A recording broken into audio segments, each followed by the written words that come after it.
जय हिंद दोस्तों। देखिए, बहुत बहुत स्वागत है आपका आज के इस वीडियो में। UP triple S C PET की तैयारी आपकी बहुत अच्छी चल रही होगी और हम भी तैयारी में अपनी लगातार आगे बढ़ रहे हैं। आज हमारा हिस्ट्री का 5वां टॉपिक है जो हम यहाँ पे कवर करेंगे। हमने यहाँ पर अभी तक 4 टॉपिक जो है वो कवर कर लिए हैं। उसमें कौन कौन से टॉपिक है सर? तो आप यहाँ पे देखेंगे कि हमने यहाँ पर अपना सिंधु घाटी सभ्यता कवर कर ली है, वैदिक संस्कृति, बौद्ध धर्म और जैन धर्म ये हमारे कंप्लीट हो चुके हैं। आज की वीडियो में हम यहाँ पे मौर्य वंश जो है वो खत्म करेंगे। ठीक है, ये हमारी 5वीं वीडियो है आज की, मौर्य वंश। तो ऐसी ऐसी हिस्ट्री की हमारी 13 वीडियो लगेंगी इसको खत्म करने के लिए। तो आप यहाँ पर पीछे वाली वीडियोस को देखते रहना। मैंने एक प्लेलिस्ट बना दी चैनल पे, वहाँ पर जाकर आप इनको देख सकते हैं। ठीक है, आप कोई सा क्वेश्चन प्रैक्टिस नहीं करेंगे कि भाई क्वेश्चन प्रैक्टिस जरूर करेंगे। हम एक बार सिलेबस कंप्लीट कर लें, उसके बाद में ना हम क्वेश्चन प्रैक्टिस जरूर करेंगे, वो भी यूथ पब्लिकेशन की बुक से या कोई न्यू बुक हम देख लेंगे, उससे क्वेश्चन प्रैक्टिस करेंगे। ठीक है, अभी हम यहाँ पे सिलेबस को पूरा कर लेते हैं। चलिए, तो बिना देरी करे स्टार्ट करते हैं मौर्य वंश। तो यहाँ पर आप ध्यान से देखेंगे, मौर्य वंश के बारे में आपको पता होगा कि चंद्रगुप्त मौर्य अपने राजनीतिक गुरु, सबसे पहले इसमें हमारे मौर्य वंश में चंद्रगुप्त मौर्य आ जाते हैं, क्योंकि हमें इंपोर्टेंट पढ़ना है तो ज्यादा हम इसमें पढ़ने वाले हैं नहीं। चंद्रगुप्त मौर्य अपने राजनीतिक गुरु कौटिल्य, कौटिल्य का मतलब चाणक्य से होता है। तो चाणक्य नीति आज भी बहुत ज्यादा फेमस है, आपने कई बार उसके बारे में सुना भी होगा। चाणक्य की सहायता से अंतिम नंद वंशीय शासक घननंद को पराजित करके 322 ईसा पूर्व में मगध की गद्दी पर बैठा था। ठीक है, तो कब बैठा था? 322 ईस्वी में। कौन बैठा था? तो ये बैठे थे हमारे सर यहाँ पर चंद्रगुप्त मौर्य। ठीक है, और नंद वंश का अंतिम शासक कौन था? घनानंद। उसको हरा करके तब ये गद्दी पर बैठे थे। ठीक है, चलिए उसके बाद यहाँ पर हम देख लेते हैं सर, चंद्रगुप्त मौर्य की राजधानी पाटलिपुत्र थी। इन्होंने अपनी राजधानी क्या रखी हुई थी? तो सर पाटलिपुत्र इन्होंने अपनी राजधानी को रखा हुआ था। चंद्रगुप्त मौर्य के दरबार में यूनानी शासक सेल्यूकस का राजदूत मेगस्थनीज आया था। भारत में रहकर मेगस्थनीज ने इंडिका नामक एक पुस्तक की रचना भी की थी। ठीक है, तो यहाँ से बहुत इंपॉर्टेंट क्वेश्चन बनता है, मेगस्थनीज कहाँ से आया था? तो यूनान से आया था। किसका राजदूत था? सेल्यूकस का राजदूत था। कौन सी बुक लिखी है? इंडिका नामक बुक लिखी है। ठीक है, चलिए आगे देख लेते हैं सर, सोहगौरा। ठीक है, सोहगौरा ताम्रपत्र जो कि गोरखपुर में है आज के टाइम पर, तथा महास्थान अभिलेख आज के टाइम पे बांग्लादेश में है, चंद्रगुप्त मौर्य से ही संबंधित हमारे हो जाते हैं। तो सोहगौरा और महास्थान। ठीक है, कौटिल्य यानी कि चाणक्य ने राजनीति की एक प्रसिद्ध पुस्तक अर्थशास्त्र भी यहाँ पर लिखी है, तो बहुत ज्यादा फेमस है ये। ठीक है, ये किसने लिखी थी? चाणक्य ने लिखी थी। इसके 3 नाम थे, चाणक्य, कौटिल्य और विष्णुगुप्त। ये 3 नाम से जाने जाते हैं हमारे चाणक्य।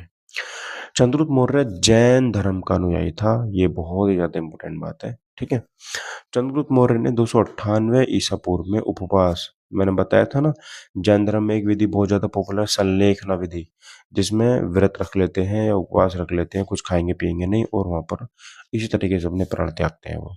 ठीक है, तो चंद्रगुप्त मौर्य ने 298 ईसा पूर्व में उपवास यानी कि संलेखना प्रथा द्वारा शरीर को त्याग दिया था, अपने शरीर को उन्होंने छोड़ दिया था। ठीक है, तो ये हमारे कुछ चंद्रगुप्त मौर्य से इंपॉर्टेंट बातें हो जाती हैं। दूसरा यहाँ पर हमारा बिंदुसार आता है, तो बिंदुसार से भी कुछ इंपॉर्टेंट फैक्ट्स हैं जो हमें पता होने जरूरी हैं। चंद्रगुप्त मौर्य के बाद बिंदुसार यानी कि 298 ईसा पूर्व में गद्दी पर बैठा। जैसे ही चंद्रगुप्त गया, बिंदुसार गद्दी पर बैठ जाता है। ठीक है, बिंदुसार ने सीरिया नरेश एंटियोकस, देखो ध्यान रखना, सीरिया के एक नरेश थे जिनका नाम था एंटियोकस प्रथम से सूखी अंजीर, अंगूरी, मदिरा तथा एक दार्शनिक की मांग की थी, परंतु सीरिया नरेश ने एक दार्शनिक के अतिरिक्त दोनों मांगों को स्वीकार कर लिया था। दार्शनिक नहीं था उसके पास में, उन्होंने इनको यहाँ पर अंजीर भी दे दी थी और अंगूरी भी दे दी थी। ठीक है, मदिरा भी दे, अंगूरी मदिरा भी दे रही थी, लेकिन एक दास यहाँ पे वो नहीं दे पाए तथा एक दार्शनिक की मांग की, परंतु वो इनको नहीं दे पाए। बिंदुसार के शासनकाल में तक्षशिला में 2 विद्रोह हुए थे। तक्षशिला, तक्षशिला कहाँ पर है? जहाँ पर हमारे लोग गांधार गांधार पड़ता था ना, वहीं पे तक्षशिला होता था। बिंदुसार को अमित्र घात के नाम से यानी कि शत्रु विनाशक के नाम से भी जाना जाता है, जो अपने शत्रु को पूरी तरीके से खत्म कर दे। सीरिया के शासक एंटियोकस प्रथम ने डाइमैक्स को राजदूत के रूप में बिंदुसार के दरबार में भेजा था। ठीक है, तो डाइमैक्स आया था इनके दरबार में राजदूत बन करके वो भी। मिस्र के शासक टोलमी द्वितीय, तो ये सीरिया के शासक थे हमारे एंटियोकस प्रथम। मिस्र के शासक थे टोलमी द्वितीय। ठीक है, टोलमी द्वितीय फिलाडेल्फ ने डायनोसिस नामक राजदूत बिंदुसार के दरबार में भेजा था। मिस्र से आया था डायनोसिस और सीरिया से आया था हमारा डाइमैक्स। ठीक है सर, चलिए तो ये हमारा बिंदुसार हो जाता है। अशोक बहुत इंपॉर्टेंट है, अशोक को तो छोड़ना ही नहीं है। ठीक है, अशोक की यहाँ पर हम बात कर लेते हैं। अशोक बिंदुसार का पुत्र था। ठीक है, मतलब अशोक जो था बिंदुसार का पुत्र था और सिंगली अनुश्रुति के अनुसार अशोक ने अपने 99 भाइयों की हत्या करके मगध पर सिंहासन प्राप्त किया था। तो 100 भाई थे ये, 99 भाइयों को इसने अपने टपका दिया था, ऐसा समझ लो। ठीक है, और किसके अनुसार है ये? सिंगली अनुश्रुति के अनुसार। सबने ऐसा नहीं बोला है, केवल सिंगली अनुश्रुति ने ऐसा बोला है। ठीक है, अशोक का राज्याभिषेक अशोक का वास्तविक राज्याभिषेक 269 यानी कि 269 ईसा पूर्व में हुआ था। इससे पहले अशोक उज्जैन का राज्यपाल था। तो उज्जैन का राज्यपाल अशोक था उससे पहले, जब इसका राज्याभिषेक नहीं हुआ था। ठीक है, अशोक का उसके अभिलेखों में देवनाम पियदस्सी। ठीक है, तो अशोक जो है अशोक का उसके अभिलेखों में जो नाम है वो क्या नाम है? मतलब देवनाम पियदस्सी। ठीक है, देवनाम प्रियदर्शी। समझ में आई बात? ठीक है, अशोक का नाम उल्लेख अशोक के नाम का उल्लेख मास्की, गुर्जरा, नेट्टूर तथा उदय गुलाम अभिलेख में ही मिलता है। तो 4 अभिलेखों में इनका नाम मिलता है हमको। मास्की में मिलता है, गोजरा में मिलता है, नेट्टूर में मिलता है और उदय गुलाम में मिलता है। तो ये हमारे 4 अभिलेख हैं जिसमें अशोक का नाम हमको मिलता है। पुराणों में अशोक को अशोक वर्धन तथा दीप वंश में करमोली कहा गया है। ठीक है, तो पुराणों में क्या कहा गया है सर इनको? अशोक वर्धन। और दीपवंश में क्या कहा गया है? करमोली इनको कहा गया है। अशोक के अभिलेखों को सर्वप्रथम जेम्स प्रिंसेप ने 1837 ईस्वी में पढ़ा था। ठीक है, किसने पढ़ा था? जेम्स प्रिंसेप ने, जो कि 1837 में पढ़ा गया था। अशोक ने अपने पहले राज्याभिषेक के 8वें वर्ष लगभग 261 ईसा पूर्व में कलिंग पर आक्रमण किया। तो इनका राज्याभिषेक कब हुआ था? 269 में हुआ था। आक्रमण कब किया? 8 साल बाद 261 में कलिंग पर आक्रमण किया। कलिंग पर आक्रमण के समय कलिंग की राजधानी तोसली थी। अशोक के 13वें अभिलेख से कलिंग युद्ध के बारे में विस्तृत जानकारी मिलती है। तो 13वें अभिलेख के बारे में अभिलेख में जानकारी मिलती है। अशोक शुरुआत में ब्राह्मण धर्म का अनुयायी था। कौन से धर्म का? ब्राह्मण धर्म का अनुयायी था, परंतु बाद में बौद्ध धर्म का अनुयायी वो बन गया था। ठीक है, याद रखेंगे इस बात को। मास्की के लघु शिलालेख में अशोक ने स्वयं को बुद्ध शाक्य कहा है। ठीक है, तो मास्की के अभिलेख में अगला देखेंगे। सर्वप्रथम टी फैंथेलर ने 1750 ईस्वी में अशोक स्तंभ यानी कि दिल्ली का पता लगाया था। तो जो हमारा दिल्ली में अशोक स्तंभ है ना, उसका सबसे पहले पता किसने लगाया था? तो टी फैंथेलर ने लगाया था। ठीक है, 1750 ईसा पूर्व में। समझ में आ गई बात? ठीक है, उसके बाद में देखेंगे अशोक ने कश्मीर में श्रीनगर नामक नगर बसाया। तो श्रीनगर जो आज के टाइम पे बसा हुआ है वो अशोक ने ही बसाया था। अशोक ने उपगुप्त से बौद्ध धर्म की दीक्षा ली थी। उपगुप्त से, ठीक है, उपगुप्त कहा जाता है, इनका भतीजा था, उससे इन्होंने शिक्षा ली थी। अशोक ने अपने शासनकाल के 10वें वर्ष में बोध गया, देखो 10वें वर्ष में याद रखना, तथा 20वें वर्ष में लुम्बिनी का भ्रमण किया था, याद रखेंगे। ठीक है, अशोक ने वृद्ध शिलालेखों की संख्या 14 है और दीर्घ स्तंभ लेखों की संख्या 7 है। तो इन्होंने जो बड़े बड़े स्तंभ लेख शिलालेख लिखे थे वो 14 लिखे थे, यानी कि 14, और जो इन्होंने हमारे दीर्घ स्तंभ लेख लिखे थे वो 7 थे।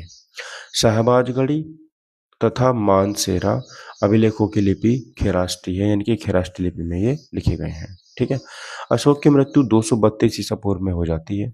अशोक के शासनकाल में प्रांतों की संख्या 5 थी।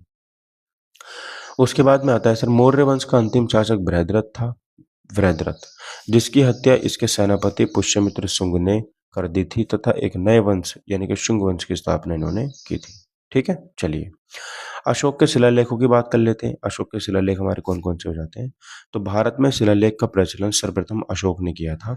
ठीक है, पहला शिलालेख जो हो जाता है अशोक का, वो सभी किससे संबंधित है याद रखना। तो पहला शिलालेख पशु बलि की निंदा, सभी मनुष्य मेरी संतान है, इससे हमारा यहाँ पर संबंधित हो जाता है। ठीक है, दूसरा शिलालेख जो हमारा अशोक का हो जाता है उसमें पशु चिकित्सा की बात होती है, मानव चिकित्सा की बात होती है एवं लोक कल्याणकारी कार्य की बात होती है। चोल चेर पांड्य सुत पुत्र राज्यों की यहाँ पे चर्चा होती है, तो इसमें चिकित्सा की बात होती है। पहले में पशु बलि की निंदा है और सारे लोग मेरी संतान है, दूसरे में चिकित्सा की बात होती है। ठीक है, याद रखेंगे। तीसरा शिलालेख हमारा यहाँ पे आता है। तीसरे शिलालेख की बात करेंगे तो इसमें युक्त रज्जुक और प्रादेशिक अधिकारियों को दौरा करने के आदेश यहाँ पर हो जाते हैं। देख के तो आओ कि चल क्या रहा है। ठीक है, इस तरीके से। चौथा शिलालेख हमारे यहाँ पे हो जाए धर्माचरण के भेरीनाथ द्वारा धम्म का उद्घोष। ठीक है, तो धर्माचरण के द्वारा के भेरीनाथ द्वारा धर्म का उद्घोष यानी कि बौद्ध धर्म का प्रचार, ऐसे समझ लो आप चौथे शिलालेख में। पांचवा शिलालेख क्या कहता है, धम्म महामात्रों की नियुक्ति के विषय में जानकारी। ठीक है, पांचवें शिलालेख में।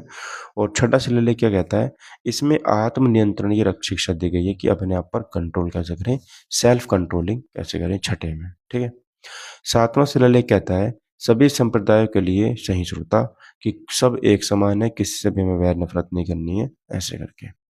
आठवां शिलालेख की बात करेंगे, सम्राट की धर्म यात्राओं का उल्लेख यहाँ पर होता है कि जो राजा था, जो अशोक था, उसने कितनी धर्म यात्रा यहाँ पर की थी।